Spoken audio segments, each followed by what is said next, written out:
ရှစ်ခိုးရင်ဘုရားဆိုတာလက်ဦးလေးတစ်ခါခြိလိုက်ခါနဲ့ခြိလိုက်ရုံလေးနဲ့နတ်ပြည်ကိုရောက်သွားနိုင်ဒီကုသိုလ်တွေကဆွမ်းဆောင်မှုဘလောက်ကောင်းလဲဆိုတာစဉ်းစားကြည့်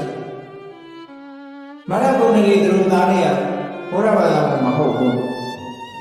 အဖေကလည်းနှမျောလိုက်တာယောဂဖြစ်တဲ့တော့စိတ်ကုမပေးဘူးစိတ်ကြီးတို့တွေလည်းကိုယ်ကနောက်ဆုံးခုမရတဲ့အချိန်တွေတေကံကြီးအချိန်ရောက်တော့အိပ်ပြင်ချုပ်ထားတယ်လေဘုရားကဆွမ်းလိုက်ကြလာတဲ့အခါถ้าเราရှင်းခိုးနိုင်တော့ဘူးစိတ်ထဲကကြည်မှုပြီးတော့ဒီလိုဘုရားမျိုးငါမထူလဲရဘူးမတန်းလဲရဘူးရှင်းခိုးလဲရဘူးခုရှင်းခိုးစိတ်ထဲကနေကြည်မှုပြီးတော့နေတယ်အဲ့ဒီအချိန်လေးမှာတည်သွားတာနဲ့နတ်ပြည်မှာနတ်သားတော့ဒီကုသိုလ်လေးရခဲ့လိုက်တာသူ့ကိုကြည့်ဘယ်တော့ဆွမ်းဆောင်ချက်ကောင်းတယ်ဆိုတာစဉ်းစားကြည့်စိတ်ထဲမှာလည်းဖြစ်တာနော်လက်ဦးတော်မချီနိုင်ဘူးတဲ့စိတ်ထဲကနေဘုရားကိုအာရုံပြုပြီးစိတ်ထဲကကြည်နူးလိုက်ရုံလေးနဲ့လည်းကြည့်တတ်ပြီပါ